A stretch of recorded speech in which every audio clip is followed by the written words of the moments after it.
संविधान बनाते वक्त उसके निर्माताओं के सामने कई गंभीर मुद्दे थे जिनसे उन्हें काफी जूझना पड़ा था। उन्हीं में से एक थी भारत की सामंती व्यवस्था, जिसने स्वतंत्रता से पहले देश के सामाजिक ताने बाने को काफी चोट पहुंचाई थी। इस व्यवस्था के तहत जमीन का मालिकाना हक कुछ ही लोगों के पास सिमटा हुआ था और एक बड़ा तबका अपनी बुनियादी जरूरतों तक के लिए इन पर निर्भर था। आजादी के बाद सरकार इस असमानता को खत्म करने के लिए कई भूमि सुधार कानून लेकर आई, जिसमें जमींदारी उन्मूलन कानून 1950 भी था। असल में उन दिनों किसानों के हितों की अनदेखी बहुत सामान्य बात थी। उनका दुख, अपमान और गरीबी दिन ब दिन बढ़ती जा रही थी। ऐसा नहीं था कि उस समय के अंग्रेज शासकों का इस पर ध्यान नहीं था। उन्होंने कई बार किसानों की जमीन और लगान के उचित इंतजाम करने की बात कही जरूर, लेकिन हुआ कुछ भी नहीं। अंग्रेज शासकों को लगता था कि अगर वो जमींदारों के साथ सहज और उदार रहेंगे तो वो भी किसानों को नहीं सताएंगे, लेकिन यही उनकी सबसे बड़ी भूल थी। जमींदारों ने हमेशा किसानों का शोषण किया, दोहन किया। अब अंग्रेज शासक अपनी इस भूल को सुधारना चाहते थे, इसलिए उन्होंने भूमि संबंधी विधानों की व्यवस्था करना शुरू किया। कह सकते हैं और कहा जा सकता है कि यही कदम जमींदारी प्रथा के अस्त की दिशा में पहला चरण था। और जब संविधान पास हुआ, उस वक्त संपत्ति का अधिकार आर्टिकल 19 और 31 के तहत मौलिक अधिकारों की सूची में आता था। लेकिन पहले संशोधन के तहत साल 1951 में सरकार ने मौलिक अधिकारों की सूची से संपत्ति को हटा दिया। इससे सरकार के भूमि सुधार कानूनों को काफी फायदा पहुंचा। जमींदारी सिस्टम को खत्म करने में इसका बहुत बड़ा योगदान रहा। आपको बता दें कि 1947 में देश के आजाद होने के बाद जमींदारी उन्मूलन कानून 1950 भारत सरकार का पहला प्रमुख कृषि सुधार था। इस एक्ट की कुछ खास बातें। ये आजाद भारत का पहला बड़ा कृषि सुधार जमींदारी उन्मूलन अधिनियम था। संविधान लागू होने से बहुत पहले जमींदारी प्रथा के उन्मूलन की प्रक्रिया शुरू हो गई थी। उत्तर प्रदेश, मध्य प्रदेश, बिहार, मद्रास, असम और बॉम्बे ने यह अधिनियम अपने क्षेत्र में बनाया था। जमींदारों ने अदालत में मौलिक अधिकारों के उल्लंघन की बात कही थी।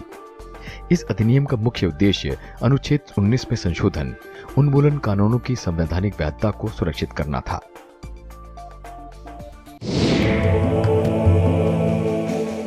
संविधान प्रथम संशोधन अधिनियम। आजादी के बाद जमींदारी उन्मूलन और भूमि सुधार कानूनों को एक प्रगतिशील कदम माना गया था, पर सरकार के सामने इस मुद्दे पर तमाम चुनौतियां आई थीं, समस्याएं आई थीं। इस कानून को अदालत में चुनौती दी गई थी और पहली चुनौती थी कामेश्वर सिंह बनाम बिहार राज्य, जहां इस कानून को इस आधार पर चुनौती दी गई थी कि यह आर्टिकल 14 का वायलेशन है और जमींदारों के साथ भेदभावपूर्ण व्यवहार करता है। पटना हाई कोर्ट ने इस भूमि कानून को आर्टिकल 14 के उल्लंघन के रूप में देखा था। ऐसे जजमेंट से सरकार के लिए परेशानी खड़ी हो गई थी। उसे लगा कि इस सूरत में सारे कृषि सुधार कार्यक्रम खतरे में पड़ जाएंगे, तो कृषि सुधार कानूनों को विधायिका ने वर्ष 1951 में संविधान में संशोधन कर 9वीं अनुसूची में डाल दिया। इस तरह संविधान के अनुच्छेद या आर्टिकल 31B ने यह सुनिश्चित किया कि 9वीं अनुसूची के किसी भी कानून को अदालतों में चुनौती नहीं दी जा सकती और सरकार भूमि और कृषि कानूनों में सुधार करके सोशल इंजीनियरिंग के कार्यक्रमों को तर्कसंगत बना सकती थी। Ownership and control over the large extent of people were in the hands of few people. So the government of India made certain legislations, and all these legislations are naturally challenged in the Supreme Court. Most of the legislation, they are on the basis of the fundamental violation of the fundamental rights enumerated in the Constitution. So then the 9th schedule was the is carved out, and such legislation which are included in the 9th schedule shall not be subjected to judicial review or cannot be the provisions of those legislations cannot be challenged on the ground of violation of the fundamental rights. 9वीं अनुसूची या article 31B की अवधारणा पूर्व प्रधानमंत्री जवाहरलाल नेहरू ने रखी थी। अब तक इसमें 284 कानून शामिल किए गए हैं। हालांकि हाल के दिनों में एक महत्वपूर्ण फैसले में सुप्रीम कोर्ट ने माना है कि 9वीं अनुसूची में डाले गए कानून न्यायिक समीक्षा से पूरी तरह से परे नहीं है। सुप्रीम कोर्ट ने कई केंद्रीय और राज्य कानूनों की वैधता जांचने के बाद ये बात कही। उसने ये भी कहा कि 9वीं अनुसूची के तहत एक कानून लाकर उसकी न्यायिक समीक्षा या पावर ऑफ जजमेंट रिव्यू को नहीं हटाया जा सकता, खासतौर पर तब जब मौलिक अधिकारों के हनन की गुंजाइश हो। सुप्रीम कोर्ट के मुताबिक 24 अप्रैल 1973 के बाद 9वीं अनुसूची में शामिल ऐसे सभी कानूनों को मौलिक अधिकारों या बुनियादी संरचना सिद्धांत यानी बेसिक कॉन्स्टिट्यूशनल स्ट्रक्चर के उल्लंघन की कसौटी पर जांचा जाएगा। इसके लिए 3 न्यायाधीशों की बेंच की व्यवस्था है जो उल्लंघन की सूरत में ऐसे कानूनों को निरस्त कर सकती है।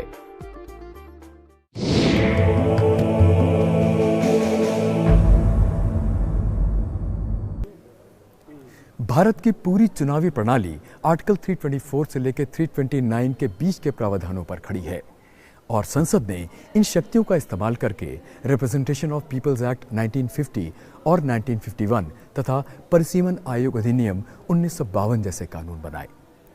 2017 में इन कानूनों में सबसे ताजा बदलाव किए गए। आरपीए एक्ट 1950 के तहत मतदाताओं की योग्यता, मतदाता सूची तैयार करना, निर्वाचन क्षेत्रों का परिसीमन, संसद और राज्य विधानसभाओं में सीटों का आवंटन आता है।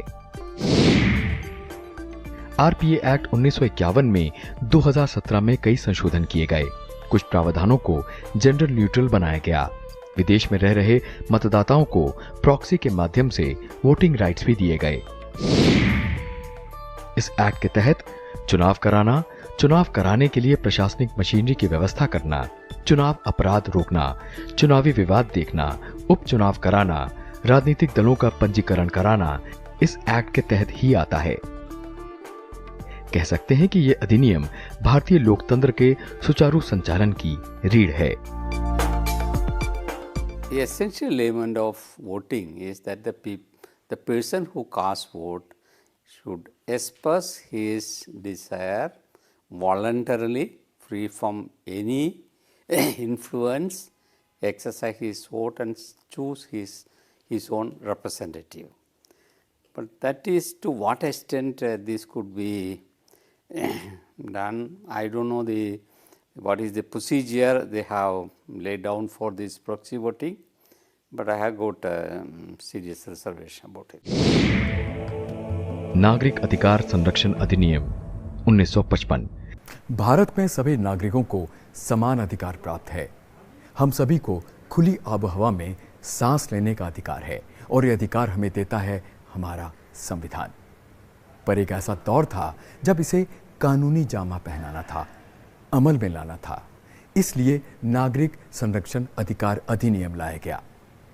तो चलिए 1955 में आए इस अधिनियम के प्रावधानों को देखते हैं, समझते हैं। पहले इसका नाम अस्पृश्यता अधिनियम 1955 था। ये 1 जून 1955 में प्रभावी हुआ था। अप्रैल 1965 में गठित इलाया पेरुमल समिति की सिफारिशों के आधार पर 1976 में इसमें संशोधन किए गए और इसका नाम बदलकर नागरिक अधिकार संरक्षण अधिनियम 1955 कर दिया गया था। संशोधित अधिनियम 19 नवंबर 1976 से प्रभावी हुआ था। अधिनियम के शीर्षक में बदलाव से ही आप समझ सकते हैं कि इसका उद्देश्य दोषियों को दंडित करने के साथ साथ नागरिक अधिकारों को संरक्षण देना भी है। इस अधिनियम के तहत अस्पृश्यता को परिभाषित करते हुए कहा गया है कि यदि कोई व्यक्ति अस्पृश्यता को प्रत्यक्ष या अप्रत्यक्ष रूप से प्रचारित करता है या इसके किसी भी रूप को बढ़ावा देता है तो वो दोषी माना जाएगा। इतना ही नहीं, कोई व्यक्ति ऐतिहासिक, दार्शनिक या धार्मिक आधार पर अस्पृश्यता यानी छुआछूत को बढ़ावा देता है तो उसको भी दोषी माना जाएगा। और हाँ, जाति व्यवस्था की किसी भी गलत परंपरा को बढ़ावा देना भी जुर्म है। अधिनियम के अनुसार किसी को भी अस्पृश्य होने के आधार पर किसी सार्वजनिक स्थल पर प्रवेश करने से रोका नहीं जा सकता। इतना ही नहीं, यह अधिनियम पूजा या प्रार्थना करने के उद्देश्य से पवित्र तालाबों, कुओं, झरनों, नदी, पोखर या अन्य जल स्रोतों के प्रयोग के लिए समान अनुमति और अधिकार देता है। नागरिक अधिकार संरक्षण अधिनियम 1955 का लक्ष्य अस्पृश्यता की प्रथा को खत्म करना था। इसकी धारा 3 से लेकर 7A अस्पृश्यता के आधार पर अपराध को परिभाषित करती है और दोषियों के लिए सजा का निर्धारण करती है। इसमें सार्वजनिक पूजा स्थलों में प्रवेश करने से रोकना या पवित्र जल संसाधनों के उपयोग से रोकना धारा 3 के तहत आता है। किसी भी दुकान, सार्वजनिक भोजनालय, होटल, सार्वजनिक मनोरंजन, शमशान भूमि तक पहुंच से वंचित करना धारा 4 के तहत आता है। किसी भी अस्पताल, औषधालय, शैक्षणिक संस्थानों वगैरह में प्रवेश से इंकार करना धारा 5 के तहत आता है। माल बेचने और सेवाएं देने से इंकार करना धारा 6 के तहत आता है। चोट पहुंचाना या अपमान करना धारा 7 के तहत आता है। अस्पृश्यता के आधार पर किसी भी व्यक्ति को शव को हटाने या झाड़ू लगाने जैसे कामों को करने पर मजबूर करना धारा 7A के तहत आता है। This law has prevented the atrocities being committed on that very disabled sections of the society to a very great extent. Otherwise, these people, they are the most vulnerable section of the society, so naturally they needed some kind of a protection, and that is why this law was made. But maybe there were some complaints about misuse and all that. But otherwise, the law has stood the test of time, and it has served the purpose for which it was enacted.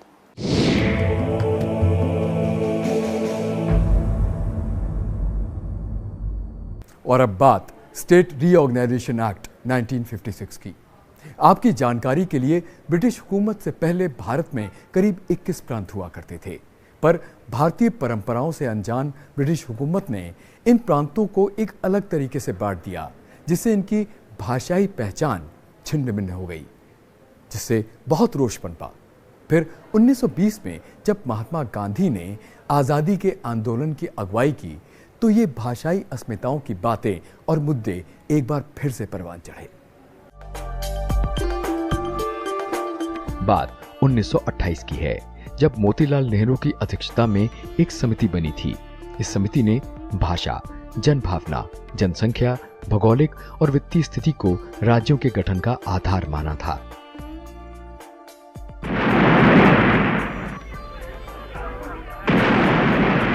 उन्नीस सौ 1947 में देश आजाद हुआ और सामने 562 देसी रियासतों के एकीकरण और पुनर्गठन की विकट चुनौती खड़ी थी। उसी बरस श्यामकृष्ण धर आयोग का गठन किया गया, जिसने इस मुद्दे पर जमीन पर काफी काम किया। श्यामकृष्ण धर आयोग ने भाषाई आधार पर राज्यों के पुनर्गठन का विरोध किया था। उसका जोर प्रशासनिक सुविधाओं को आधार बनाने पर था, लेकिन जन भावनाओं को देखते हुए उसी बरस जेबीपी आयोग का गठन किया गया। इस आयोग में जवाहरलाल नेहरू, सरदार वल्लभ भाई पटेल और पट्टाभी सीतारमैया जैसी शख्सियतें थीं। इस आयोग ने जनता की आपसी सहमति, आर्थिक और प्रशासनिक हालात को समझते हुए भाषाई आधार पर राज्यों के गठन का सुझाव दिया था। इसी का नतीजा था कि 1953 में आंध्र प्रदेश को तेलुगु भाषी राज्य के तौर पर पहली बार बनाया गया। 22 दिसंबर 1953 में न्यायाधीश फजल अली की अध्यक्षता में पहले राज्य पुनर्गठन आयोग का गठन हुआ। इस आयोग में न्यायाधीश फजल अली, हृदयनाथ कुंजरू और के.एम. पनिक्कर थे। इस आयोग ने 30 सितंबर 1955 को अपनी रिपोर्ट सौंपी। सरकार ने इसकी संस्तुतियों को कुछ सुधार के साथ मंजूर कर लिया। 1956 में राज्य पुनर्गठन अधिनियम संसद ने पास किया। इसके तहत 14 राज्य और 6 केंद्र शासित प्रदेश बनाए गए। 1960 में पुनर्गठन का दूसरा दौर चला। 1960 में ही बंबई राज्य को विभाजित कर महाराष्ट्र और गुजरात का गठन हुआ। 1963 में नागालैंड का गठन हुआ। 1966 में पंजाब का पुनर्गठन हुआ और उसे पंजाब, हरियाणा और हिमाचल प्रदेश में बांटा गया। 1972 में मेघालय, मणिपुर और त्रिपुरा बने। 1987 में मिजोरम राज्य का गठन किया गया। केंद्र शासित राज्य अरुणाचल प्रदेश और गोवा को पूर्ण राज्य का दर्जा दिया गया। सन 2000 में उत्तराखंड, झारखंड और छत्तीसगढ़ अस्तित्व में आए। 2014 में तेलंगाना राज्य बना और 2019 में जम्मू कश्मीर और लद्दाख को अलग अलग केंद्र शासित प्रदेश बनाया गया।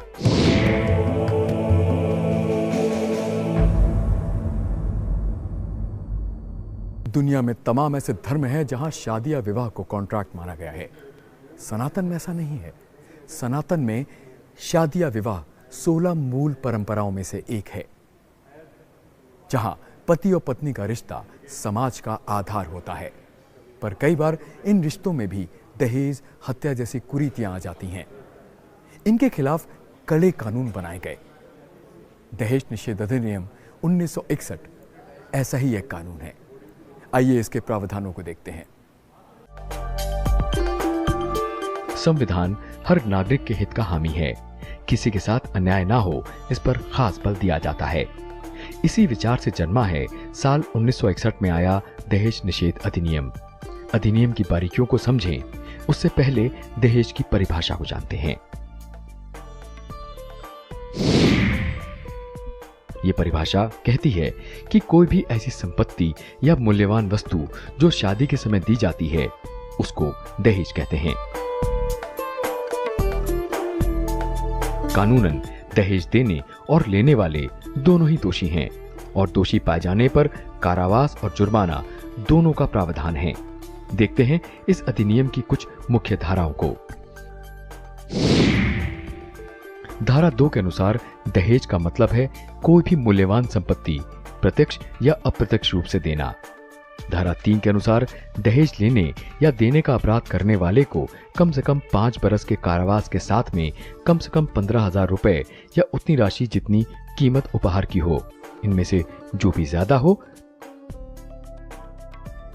धारा 4 के अनुसार अगर किसी पक्षकार के माता पिता, अभिभावक या रिश्तेदार प्रत्यक्ष या परोक्ष रूप से दहेज की मांग करते हैं तो उन्हें कम से कम 6 महीने और ज्यादा से ज्यादा 2 बरस की कारावास की सजा और 10,000 रुपए तक जुर्माना हो सकता है। धारा 8A के अनुसार अगर घटना से 1 बरस के अंदर शिकायत की गई हो तो न्यायालय और पुलिस रिपोर्ट या पीड़ित द्वारा शिकायत किए जाने पर अपराध का संज्ञान ले सकेगा। 8B के अनुसार दहेज निषेध अधिकारी की नियुक्ति राज्य सरकार द्वारा की जाएगी, जो बनाए गए नियमों का अनुपालन कराने या दहेज की मांग के लिए उकसाने या लेने से रोकने या अपराध करने से संबंधित साक्ष्य जुटाने का काम करेगा। तो ये थे 50 और 60 के दशक में बने कुछ खास अधिनियम या कानून, पर जैसे जैसे वक्त गुजरा इन्हें और मजबूत बनाने पर भी बल रहा और इस तरह संवैधानिक संशोधनों का सिलसिला शुरू हुआ। इस काल में हुए कुछ खास संशोधनों की फहरिस्त में हैं।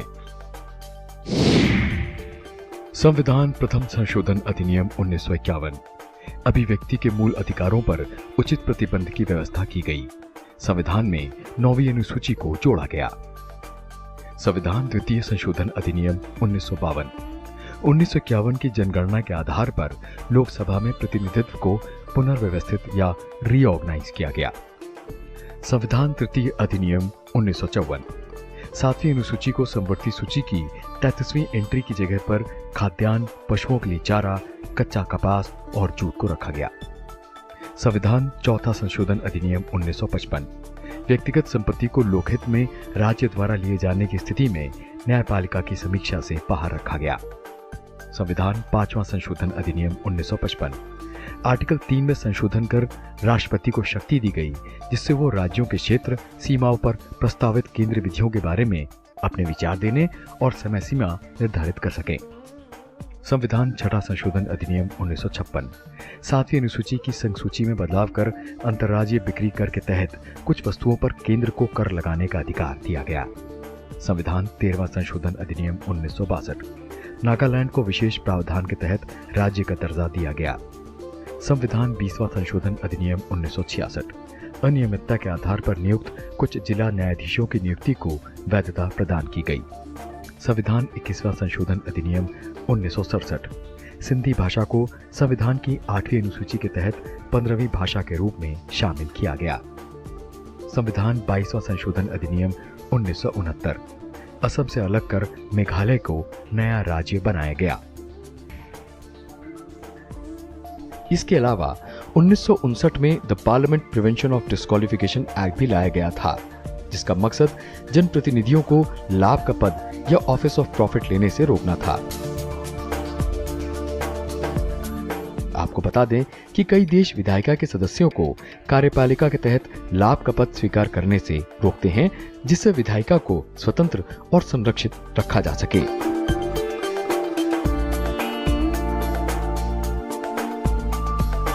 The parliament prevention of disqualification act 1959 को इस तरह से परिभाषित किया गया है।